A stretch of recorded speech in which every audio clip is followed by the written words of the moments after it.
buenas tardes a todos. Bueno, yo lo primero que he hecho antes de venir aquí, me he ido a la hemeroteca de La Vanguardia a ver qué es lo primero que yo escribí sobre Ángela Becerra y he descubierto que te hice la primera entrevista, ¿no? Cuando publicaste un libro de poemas en el año 2001 y yo llevaba 2 años en la redacción del diario y entonces sí que puedo decir con orgullo que he seguido toda su trayectoria, ¿no? Porque eso sí que...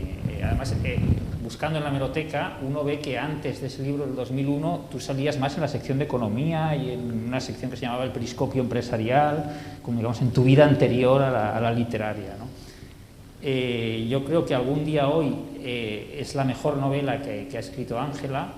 Es un libro basado en una historia real, solo la historia real ya justificaría de por sí el interés, ¿no? Independientemente de cómo estuviera narrada, porque es el caso de Betsabé Espinal, que fue la mujer que en 1920 organizó la primera huelga de mujeres trabajadoras en Colombia, ¿no? Es una historia que en Colombia supongo que es más conocida que aquí. Yo creo que la mayoría de la gente la va a descubrir a través de tu novela. Yo no sé, la primera vez que tuviste noticia de ella, no sé cuál fue o... Bueno, perdón, muchas gracias por estar aquí, por acompañarme en este momento, en esta ciudad que ya la siento mía. Llevo 32 años viviendo aquí y para mí la llevo en mi corazón, así que muchísimas gracias a todos. Acompañar en un momento de nacimiento es muy importante, o sea que he dado a luz este libro y el que estéis aquí lo agradezco. Yo creo que las historias realmente te buscan. Yo nunca he ido a la búsqueda de una novela, siempre me he encontrado con que ellas aparecen y lo único que he tenido que hacer es estar atenta. No es la inspiración, sino la intuición lo que hace que aquella que puede pasar desapercibido de un momento a otro se convierta en algo grande. Y en ese momento, y no sé por qué razón, porque no soy de ver la televisión realmente, pues no me podía dormir y estaba en Cartagena de Indias y puse la televisión y a las 2 de la mañana, 2:30 de la mañana, apareció el final de un documental con la foto de esta mujer. Aquí la ven ustedes y tiene una fuerza brutal para mí. Esta niña, la mires de donde la mires, te está mirando. O sea, ves por aquí, te mira, en el centro te mira, allá te mira. Y me miró y decía que esta niña había sido ninguneada por la historia, una chica de 23 años con una valentía increíble y había pasado sin pena ni gloria. Y entonces, si hay algo que tenemos los novelistas, que también sufrimos mucho, pero también somos muy felices, es la capacidad de dar el hálito de vida a algo que está dormido. Entonces, yo cogí a esta niña y dije, te voy a devolver la voz y te voy a devolver la vida para que tú cuentes tu historia. Y así sucedió. Yo estaba a punto de empezar otra novela, aparqué esa novela y de Cartagena ya me fui directamente a Medellín. Tú conoces bastante porque dentro de poco te van a dar la nacionalidad colombiana. Así que me fui allá y empecé a investigar. Me encontré con gente maravillosa que me abrió las puertas. Estuve en 2 universidades, en EAFID y en la Biblioteca Pública Piloto. Recogí 2 maletas con cantidad de información y empezó la aventura, una aventura muy dura porque era la primera vez que yo me iba a meter con un hecho histórico y iba a tener que fabular sobre ese hecho histórico porque habían unos agujeros negros dentro de la historia de ella que iba a tener que reconstruir y eso fue lo que hice. No, eso es interesante, lo de los agujeros negros, bueno, de hecho el libro reconstruye varias etapas de su vida, pero por ejemplo la infancia, en la que supongo que no habría mucha documentación histórica, ¿no? Ahí me parece que sí que metes cosas incluso tuyas, ¿no?, de tu propia infancia. ¿Puedes explicar un poco cómo fue eso? Sí, la verdad es que de ella tenía la fecha de nacimiento, que era 1896, que había nacido en Bello, y se iba todo a un silencio y a una oscuridad tremenda, y ella volvía a aparecer en investigaciones, que había entrado a un patronato a los 13 años, allí volvía a desaparecer y aparecía con 23 años en el momento de la huelga, y luego volvía a aparecer en la muerte. Pero para mí, que podía haber sido una cosa compleja, fue un gran regalo, porque yo iba a poder regalarle una niñez, una adolescencia, después de la huelga, un desarrollo hasta el final de su vida, que iba a tener algo que me regaló el primer capítulo de esta novela, y fue la épica.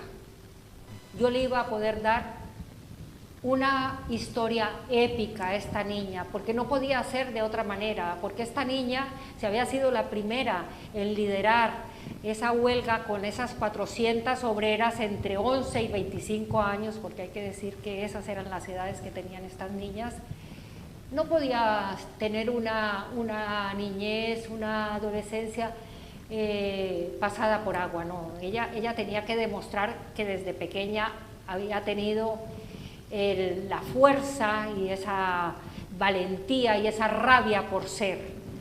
Así que estaba absolutamente famélica, deshidratada, no tenía nada, y se pegó a mi falda a pedirme comida para alimentarla.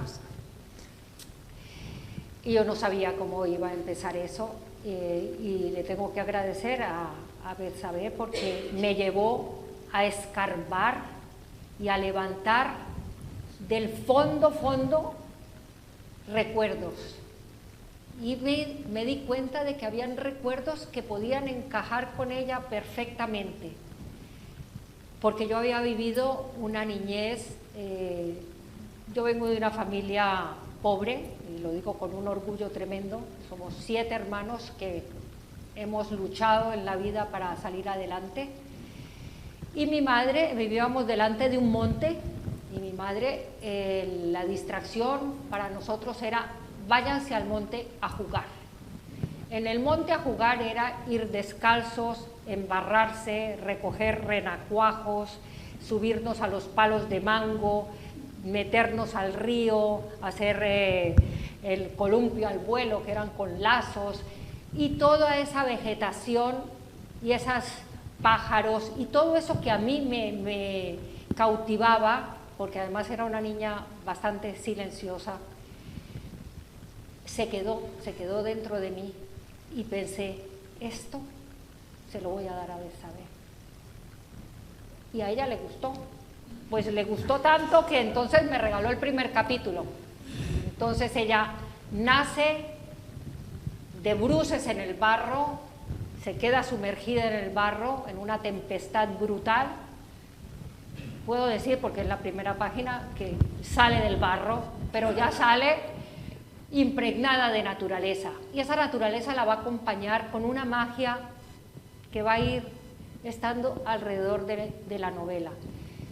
Pero seguía muerta de hambre, entonces seguía pidiendo y pidiendo y pidiendo, y entonces descubrí que también tenía otras cosas que iban a servirme a mí para liberarme de cosas.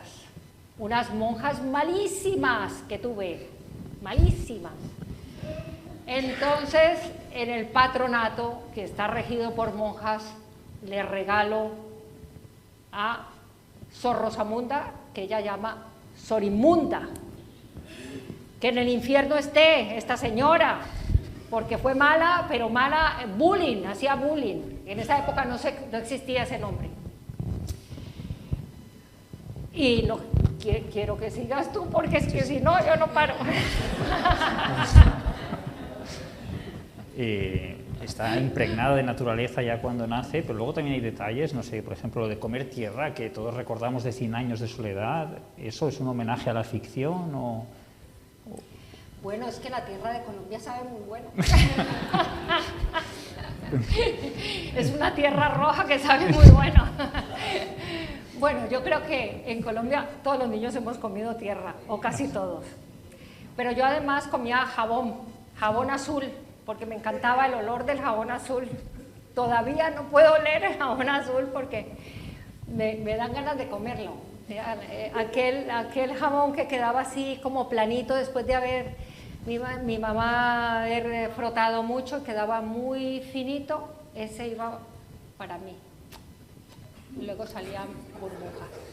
Sí, sí. Pero en la novela aparece Epifanio Mejía. Aparece, claro. Y es como si yo me estuviera inventando algo, pero no es verdad, está en los libros. Epifanio Mejía fue un poeta maravilloso, que además es el creador de las letras del himno de Antioquia, que su familia lo mete en el manicomio de Bermeja porque se dedica a comer tierra y se enamora de un río, al que le pone el nombre de una mujer. Eso parece ficción, pero es realidad. Y este señor, cuando yo empiezo a investigar sobre Betsabé, otra de las cosas pocas que hay es que su madre acaba en un manicomio que es nada menos que el manicomio de Bermeja y que coincide con la época de Epifanio Mejía y se hacen amigos. Vamos a ir después al tema de la huelga, ¿no? y de las condiciones laborales que había, pero antes, para no abandonar ese territorio ahí de la infancia o de los mitos, de leyendas, por ejemplo, explícanos qué es la chupabrava, que es una figura que aparece ahí que a lo mejor aquí no es tan conocida.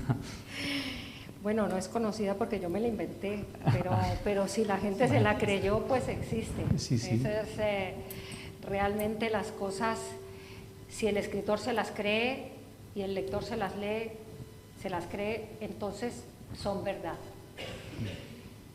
En Antioquia, como en Colombia y como en España, porque el norte de España también está, y Galicia está lleno de leyendas maravillosas, ¿no? Entonces, en Antioquia existía la Madre Monte, el hojarasquín del monte, la novia sin cabeza y todo eso, y dije, bueno, si esta niña cae en el barro, ¿por qué no nos inventamos la chupabrava, que se la traga? Y hay gente que ha buscado a ver dónde está la chupabrava. Que además, si lo unes, porque cuando empiezas a investigar, porque la antesala del libro, vuelvo a decirlo, para mí es lo más mágico de la novela, ¿no? Y en la antesala del libro yo empiezo, hay un tema con los mineros que además están ensuciando el río, y hay como unas... la gente le tiene mucha rabia a todo esto, y por qué no existir que el río, el barro del río se rebela contra esa contaminación y crea la chupabrava, que además está muy rabiosa y está buscando alimentarse de todo lo que encuentra, ¿no? Y así nace la chupabrava. Bueno, es una novela muy colombiana, pero también tiene unos vínculos con Europa, en concreto con París, ¿no? A través de este personaje de Emmanuel, ¿no? Que puedes explicarnos un poco quién es y qué... Sí, bueno, la historia es que, aparte de que la Betsabé va pidiéndome que la vaya engordando y que le vaya dando alimento, entonces viene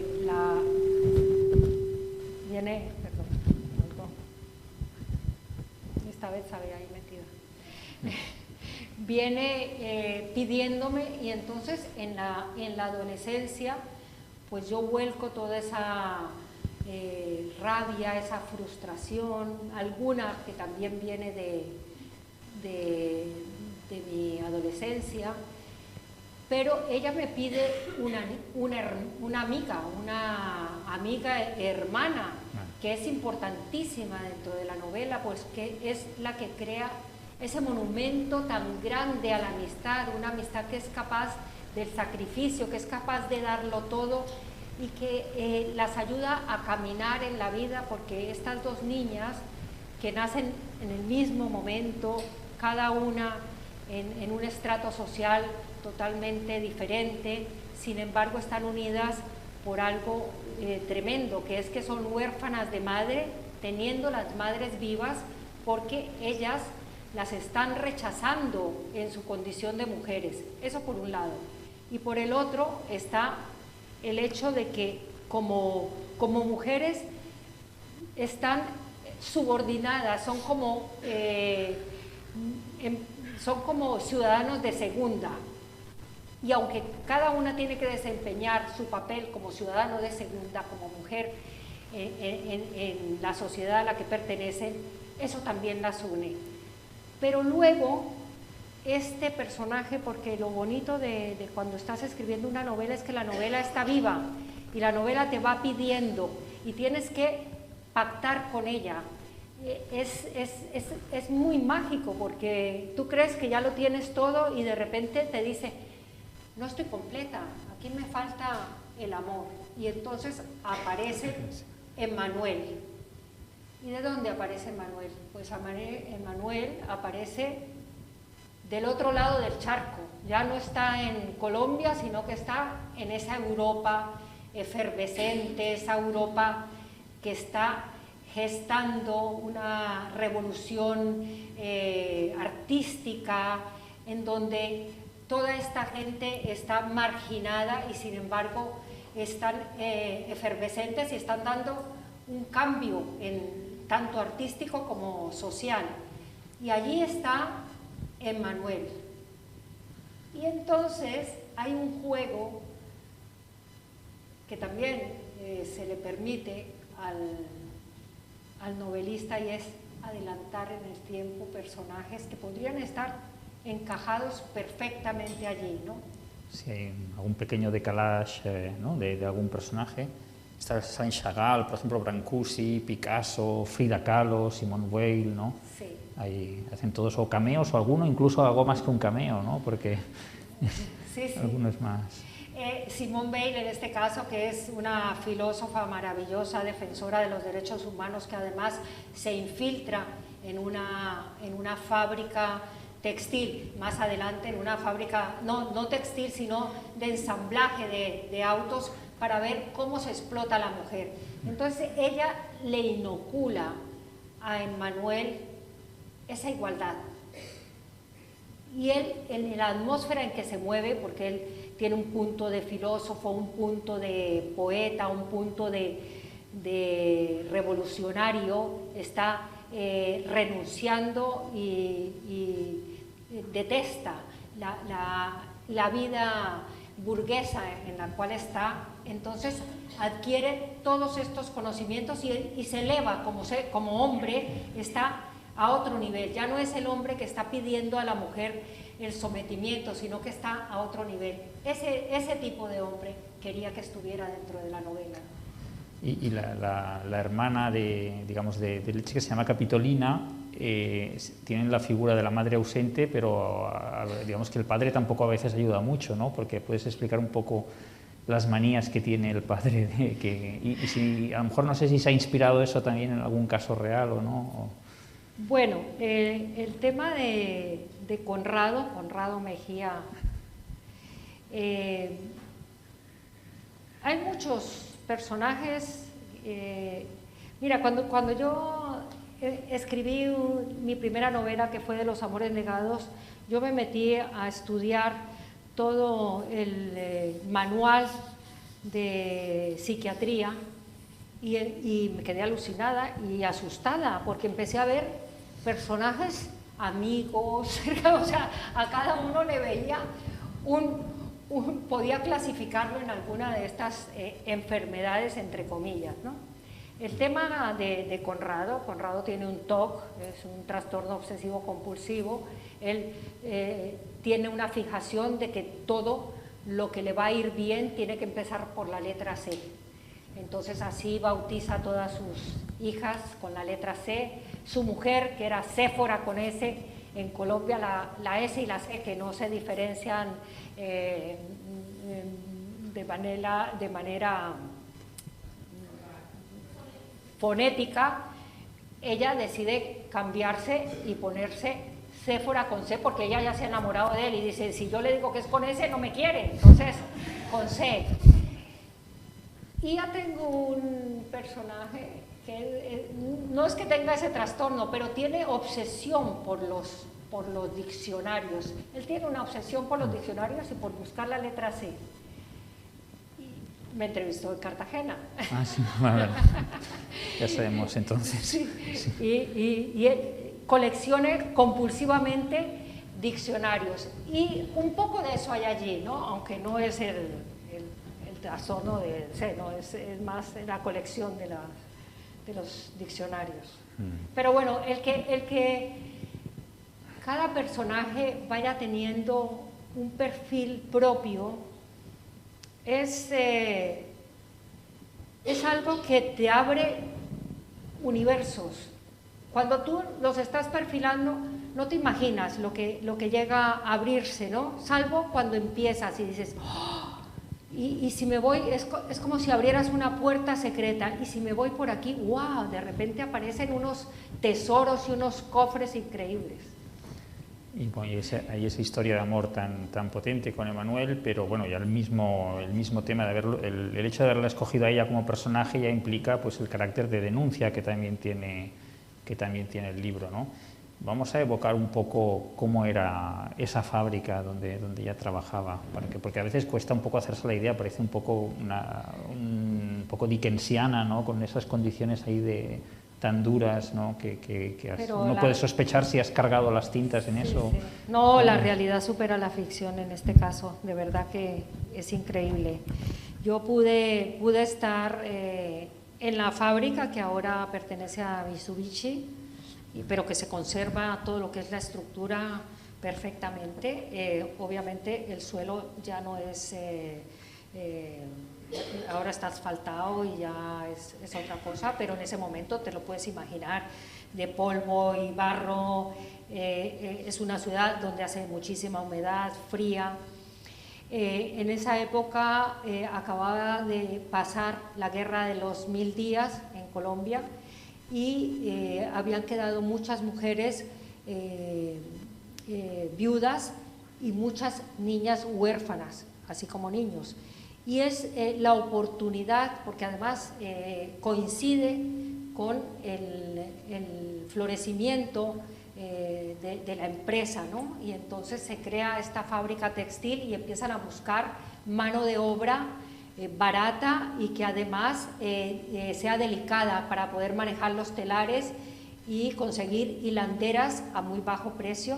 Entonces se hace una especie de sociedad, entre comillas, con el clero. Entonces se montan los patronatos, que no dejan de ser los hatos del patrón, donde reclutan a estas niñas. Estas niñas reciben un salario mínimo que le dan a sus madres para poder sobrevivir. Entonces, estas niñas, que las cogen entre los 11 y 25 años, son llevadas a esta fábrica a altas horas de la mañana. Hay 3 capataces que son los que manejan la fábrica, retrasan los relojes para que ellas trabajen 14 horas diarias, las obligan a ir descalzas, porque pierden el tiempo limpiándose los pies y etcétera, etcétera, y les dañan el suelo. Y esos 3 capataces se sienten con el derecho de abusar sexualmente de ellas. Les pagan 4 veces menos que a los hombres y no las dejan ir al baño. Incluso hay un parto que se da delante de un telar, sin que nadie pueda hacer nada. Así que esta es la realidad. Estos dueños de esta fábrica, hay uno que es un gran empresario, que es admirado por todo el mundo porque logra la expansión de la Antioquia de la época, que está unido a otro socio que en ese momento es el gobernador de Antioquia y que luego sería presidente de la República de Colombia, y otro socio que pasa, digamos, más desapercibido. El tema de la huelga es un tema que se hace visible porque está infiltrándose en Colombia en ese momento el socialismo, que viene también de Europa, es un socialismo que allá se le llama en Colombia el socialismo criollo, y que va siendo su sembrado, y aparecen algunos diarios de la época, que son los que registran esa huelga. ¿Qué pasa con estos dueños que se ven enfrentados a que les paran la fábrica y no pueden hacer nada frente a todas estas mujeres? En medio de todas estas cosas, porque no vamos a... Pero bueno, como el núcleo de la novela es la huelga, pues hablamos de ella por eso. Estos hombres no ceden por conciencia moral, sino ceden por el qué dirán. Y eso es lo triste, ¿no? Hay que decir que la novela, que tiene un poco más de 800 páginas, ¿no? Me parece, el ritmo vas alternando lo que es la narración de los hechos, con incluso fragmentos del diario, del falso diario, ¿no? Me imagino, de la protagonista, con recortes de prensa, con que hay diferentes fuentes un poco... Que son fidedignas, absolutamente. Sí. Lo que aparece, entre comillas, está registrado en los diarios de la época. Sí. ¿Y cómo fue evocar el diario personal, o sea, ponerte directamente en la voz de ella? Pues ella me lo pidió. Es lo que siempre digo. Sí, cuando... Había tantas cosas íntimas, tanta injusticia, tanta sensación de orfandad, de soledad de ella, y de tenerse que enfrentar a una valentía forzada, que el narrador no podía con eso, tenía que llevar, y para mí fue muy, digamos, muy fluido, porque yo desde siempre he escrito diarios, entonces meterme en la piel de ella fue fácil, ¿no? Luego también hay discursos de ella que vienen, también es cierto que pues están escritos con el lenguaje de la época, que era un lenguaje muy florido y digamos muy plano, de otra manera, llevarlo a una cosa más concreta y más limpia, ¿no? Limpiarlo. Hay la voz directa de ella en esos diarios, ¿no? También hay las voces que oye la madre, por ejemplo, ¿no? Que a medio caballo hay entre los fantasmas o la enfermedad mental, ¿no? Ahí también, ahí te permites un poco un tono más lírico, ¿no? En algunos momentos. Sí, claro, es que dentro de lo duro que puede llegar a ser, hay unos pasajes bastante duros. Se puede tener belleza dentro de lo duro, ¿no? Y hacer más llevadero el camino de esos trozos que son como difíciles para enfrentarlos ella, ¿no? Luego también está esa dosis, digamos, de creer, de pasar de esa ingenuidad que ella tiene, en donde por la educación también religiosa que ha tenido, ella cree que de repente pues el Cristo aquel que está colgado quiere pactar con él, ¿no? Le dice, si yo te ayudo, tú me ayudarás a mí, entonces yo te bajo de allí y tú me resuelves esto, ¿no? Hay como esa comunión, ¿no? Tan íntima que se da en los diarios. La figura de Betsabe Espinal ¿estaba ya ampliamente reconocida en Colombia, o a partir de la novela, digamos, la consideración que tiene, pues crees que puede ayudarle a cambiar, o que se hable más de ella? Bueno, cuando yo empecé a investigar sobre Betsabé, me encontré un libro pequeño editado por una editorial que se llama Quitasol, que es el Cerro Quitasol de Bello, que se llama Betsabé Espinal, la natural, que recoge justo los días de la huelga, que me sirvió muchísimo. Estaba editado por un sindicalista y por una historiadora. Ese pequeño libro que se editó en el 2013 era lo único que había de ella. Ahora, o sea, este libro nació a finales de mayo y acabo de regresar de Colombia. Me acaban de mandar, están haciendo un mural enorme con toda la historia de la huelga en Bello. Le van a dar una plaza, le van a hacer un monumento. Hay un colegio que era un colegio privado que ahora ha pasado a ser público, que lleva el nombre de ella. Yo creo que se está hablando muchísimo de ella. Yo creo que esta novela, que es un homenaje también a muchísimas mujeres que están perdidas en el olvido, está haciendo que vayan surgiendo. Yo creo que como Betsabé hay muchísimas. Esta niña no es antigua, esta niña podría estar con el micrófono de Naciones Unidas, podría ser Emma Watson, con la diferencia de que hay un altavoz, de que hay un momento histórico diferente, ¿no? No sé si hay algún proyecto audiovisual, pero cuando uno la lee piensa que hay que hacer la película. Sí, es una historia bastante, digamos, cinematográfica, quizá porque yo también vengo de haber trabajado 20 años en publicidad y de alguna manera la imagen siempre me acompaña, ¿no? No puedo disociar una cosa de la otra. Ojalá, sí, podría ser, ¿por qué no? Y sería una manera también de difundir más la historia de estas mujeres que de repente se han quedado olvidadas en la historia, ¿no? Vamos a abrir un pequeño turno de preguntas por si alguien del público quiere plantearle sus cuestiones a Ángela. La primera es la que cuesta más siempre.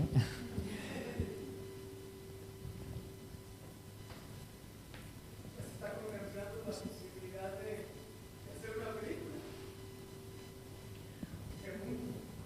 Bueno, todavía nadie...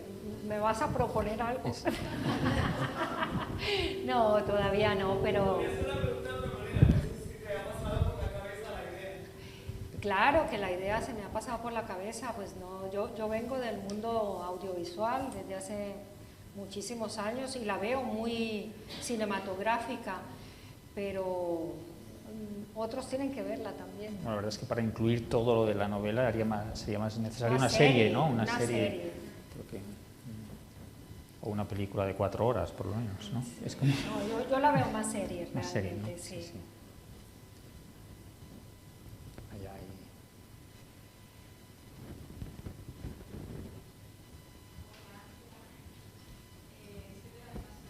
Soy de Cali, también ahora estoy escribiendo y me sorprende mucho cuando ya llevas muchos años aquí y tu corazón te ha dicho de que empieces a escribir de algo que ha pasado, de una mujer muy fuerte que hemos tenido, que yo tampoco conocía, y que tengas la capacidad de poder recrearte en ese personaje, pero también que vivas tu niñez.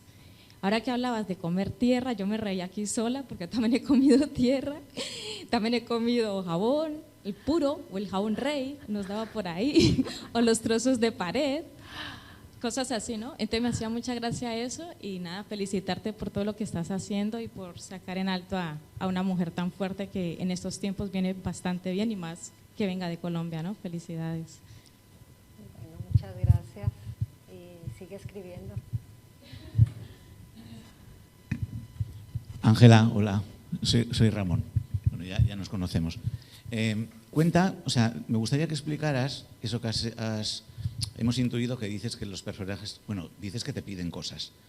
Yo no escribo, pero hago otras cosas. Y entonces sé que en el mundo artístico hay un momento en que, por ejemplo, personaje, o estás haciendo un guión o lo que sea, el personaje se quiere ir por unos sitios. ¿Cómo lo dominas? O sea, ¿no te pasa que de repente tienes una pelea porque te levantas en la mañana y crees que está haciendo algo que no debe? ¿O no tienen una vida propia tan importante que a veces tienes que pelearte? ¿Cómo lo solucionas? Pues... Quiero decir que la gente pensamos que el escritor o el pintor o el artista en general hace lo que le da la gana y voy a ir añadiendo. No ocurre que a veces el propio personaje se está yendo, dices, no, que vas mal, pero no tiene una vida propia. Sí, tienen una vida propia, lo que pasa es que yo soy la mamá. pero eres una persona abierta y sabes consentir, ¿no? No, yo la oigo y hago que ella crea que tiene la razón, pero al final yo la llevo a mi terreno. ¿A veces no se te ha escapado del todo? Bueno, tengo que decir que han habido personajes, no voy a desvelar en esta novela, pero hubo también un personaje, y han habido personajes en otras novelas donde he tenido que silenciarlas, ¿no? Tengo el caso de Clemencia Rivadeneira en el penúltimo sueño, que fue una señora que yo metí para que entrara un capítulo o dos, para que me diera una información que necesitaba que me diera, y que como sufría de Alzheimer, pues lo que hice fue darle comida colombiana para que con esa comida ella recordara, pero cuando acababa de comer la comida se le olvidaba el recuerdo, y resulta que me fue pidiendo más comida colombiana, y como a mí me gusta la comida, pues me fue seduciendo con el tema de las comidas, y al final pues tengo que sacar, porque es que te me vas a comer la novela. Ya, dándome de comer, a mí, me vas a comer a mí, entonces la saqué.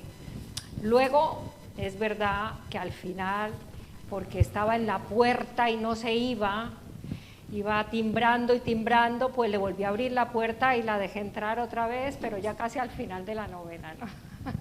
Muerta de frío, ¿no? Sí. Y muerta de frío en él. Bueno, mi nombre es Cindy, felicidades por el libro, te sigo desde hace mucho.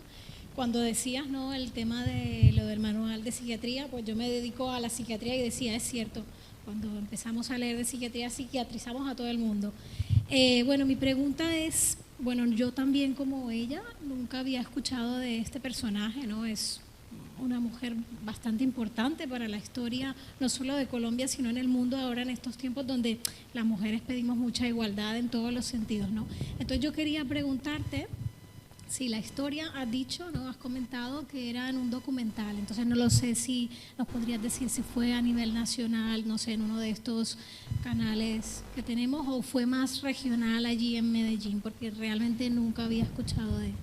Bueno, fue un documental que yo vi en Cartagena de Indias, los últimos 5 minutos, recogía varias mujeres. Entre ellas, yo solo recogí el final de esta historia, que hablaba de mujeres de pies descalzos, y recogía ese apartado, pero sí era a nivel nacional, era Caracol Televisión de Colombia. ¿Puedo?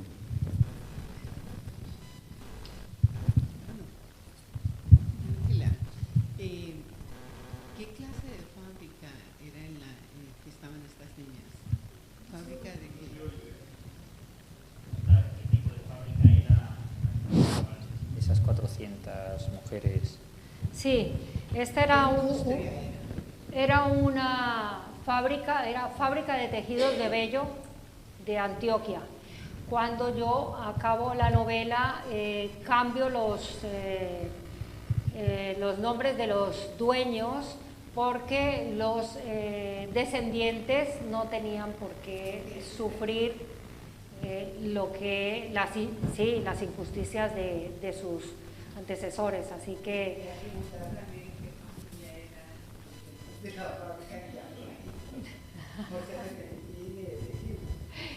No, así se ve.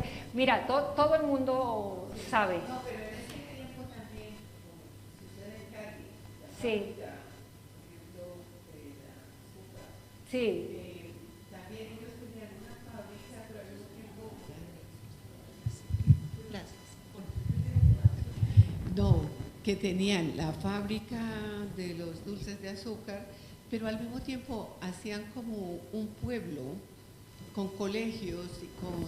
exactamente hacían lo mismo. Que hacían era, en Medellín también. claro, eran que hacían un pequeñas pueblo. ciudades, o sea, barrios, que se llamaban los barrios obreros, que Sí. se hacían alrededor de las fábricas obreras, le ponían hospital, iglesia, Y luego hospicio. crecían, y Sí. los mismos chicos que crecían ahí, luego volvían y trabajaban en la fábrica. Sí. Bueno, tengo que decir una cosa, y es que cuando se fue a presentar este libro en Medellín, hubo la posibilidad de presentar este libro en la fábrica que absorbió en su momento esta fábrica. Y resulta que, esto es real, ¿no?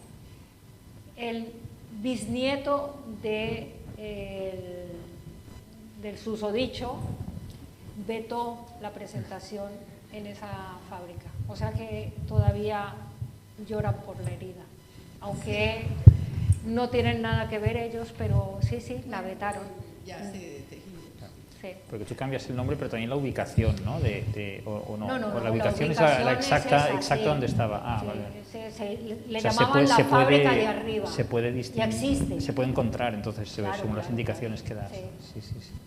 Pero es que el gerente, digamos, en ese momento, era tan mala persona, gran empresario, también hay que decirlo, una cosa y la otra, que le robaba terreno al hermano cuando dormía, iba cambiando los linderos, y esto lo sabe toda la familia, ¿no? O sea que... Oye, ¿puedo hacerte una pregunta de la cocina creativa? Porque aquí se ha dicho al principio una cosa muy importante, y es que probablemente o seguramente esta es hasta ahora tu mejor novela. Y es una novela que por primera vez abordas el desafío, entiendo que es un desafío, de construir una historia, una novela, es decir, en el ámbito de la ficción, pero con un personaje real, y el personaje es el personaje central y el protagonista. Entonces la pregunta es, ¿qué te ha resultado más difícil? ¿Construir una historia, una novela de 800 páginas, basada o alrededor o sobre un personaje histórico, real, que existió, de carne y hueso? ¿O hacer historias, novelas, como has hecho tantas, basadas únicamente en la pura ficción? ¿Qué es más difícil para un escritor? ¿Construir o reconstruir? Yo creo que reconstruir, sí, reconstruir, porque este ha sido un trabajo de filigrana, ¿no? De filigrana. Ha sido un tejido de hilos muy finos, muy fuertes, en las cuales tú, como autor, sabes lo que es real de lo que no es real, pero el lector no tiene por qué saberlo. Y es allí, en ese bordado que estás haciendo, en donde te estás dejando los ojos, entre comillas, ¿no? Porque que no se vea que Capitolina y Betsabé estén a la par de realidad, que Emmanuel sea tan de carne y hueso que tú lo veas luchando en la Primera Guerra Mundial. Ahí es donde está el gran trabajo, ¿no? Y sí, para mí yo creo que ha sido la novela más dura y también con la que más he gozado, ¿no? Ha sido un sufrimiento dulce. Yo no sé si parcialmente has respondido a la pregunta que te quería formular yo ahora, compañero que está aquí delante. Me ha llamado mucho la atención cuando hablabas de que tu obra, tu aproximación a la obra, había ido más en la línea de la intuición que de la inspiración. ¿Me podrías un poco matizar las fronteras, penetrar un poco en estos dos conceptos, ¿no? Porque a veces todos, quizás los legos, pues lo vemos como una cosa similar, ¿no? Pero yo creo que hay un matiz interesante. Me gustaría conocer tu opinión al respecto. ¿Dónde ves la diferencia? Sí. Yo creo que, fíjate, la intuición, la inspiración para mí está en un poema, por ejemplo. Yo hay un momento en que estoy a punto de quedarme dormida, que es el momento en que de repente te despegas un poco de la realidad corpórea y estás como en un estado de levitación y allí se mueven las musas, ¿no? Y entra la inspiración y entonces coges una frase que la puedes captar al vuelo y de allí pueden hacer un gran poema, ¿no? En el tema de la narrativa, en el tema de la ficción, me he dado cuenta, en la medida en que he ido creciendo en esta carrera, en este camino, que la intuición es mucho más fuerte que la inspiración, porque te va regalando pálpitos, y en los pálpitos es donde tú estás captando. La intuición es la observación exacerbada, ¿no? Y es allí donde tú estás recogiendo aquellos hilos, aquellos amarres que luego te van a servir para estructurar. Y luego si tú te sientas, y no sé si es porque yo venga de un trabajo en donde tenía que crear siempre, no podía permitirme el lujo de decir, pues hoy no estoy inspirada, hoy no se me ocurre esta campaña y la tengo que presentar pasado mañana. Entonces tú te sientas y sale, ¿no? La belleza de la escritura en libertad, que es lo que es para mí la literatura, es que te puedes dejar influenciar por esas intuiciones, ir cargando, es como si llevaras una maleta y en ella vas poniendo esos guijarros que vas recogiendo a lo largo del camino y luego van a componer esa escultura que vas a hacer, ¿no?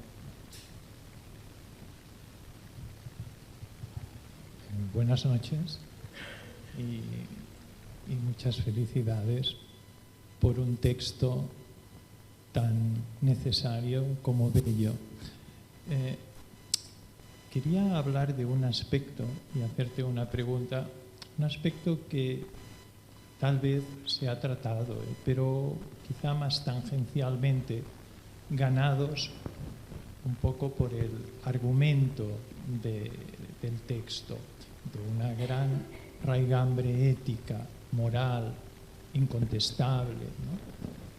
Y lo agradezco a la mesa porque es el primer viento, ¿no? Esa ventana moral que tiene el texto. Sales mejorado de su lectura. Pero hay algo que a mí personalmente como lector me llegó profundamente. Y fue el estilo. Porque siendo transparente, deja entrar a todos, a cualquier lector, a un lector que se inicia como a un catedrático, a un lector. En ese aspecto es muy generoso el estilo y te lo agradezco. Pero, sin embargo, es muy peculiar. Yo no sé si estás de acuerdo, pero encuentro que es una palabra, la tuya, un poco vegetal, es decir, sazonada. Tiene algo de especie, de deslumbramiento por lo óptico. Me da un poco de azoro decirlo, pero me descubría a veces leyendo y entornando los ojos por efectos lumínicos, ¿no? O la sensación de pedirle al papel respirar esa lluvia, o como si fuera a todos los sentidos, no tanto solo al cognitivo, ¿no? O sea, sí que después de que te ha llegado a la arteria aorta, sí que después destilas, semanas después, un pensamiento de la novela, ¿no? Y te quería preguntar si no sé, si has tenido esa conciencia de esta palabra que, como sazonada, que abarca todos los sentidos, no solo el que los diccionarios significativamente pronuncian, ¿no? Y por último, una cosa que me ha parecido preciosa, que Xavi ayer en diálogo contigo habéis tratado, es que tú decías bien humoradamente, es que me lo pedía, Betsabe me pedía esto. Y Xavi te preguntaba, ¿y cuando pasa aquí? Pues era un trasvase, ¿no? Y me ha recordado, creo que la frase literaria más importante por la influencia que tuvo de la modernidad, que es una frase de Rimbaud, cuando Rimbaud dice, yo es otro. No dice yo soy otro, dice yo es otro.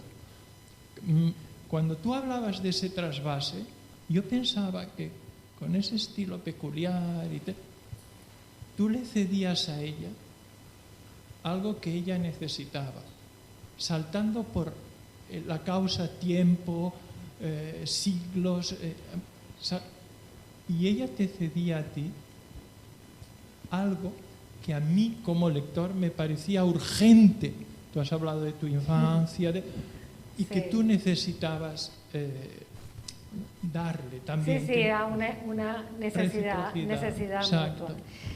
Sí, te agradezco el comentario. La verdad es que hay una cosa de la que no he hablado y es algo que para mí es muy importante y es el que no se pierda la capacidad de asombro en el ser humano.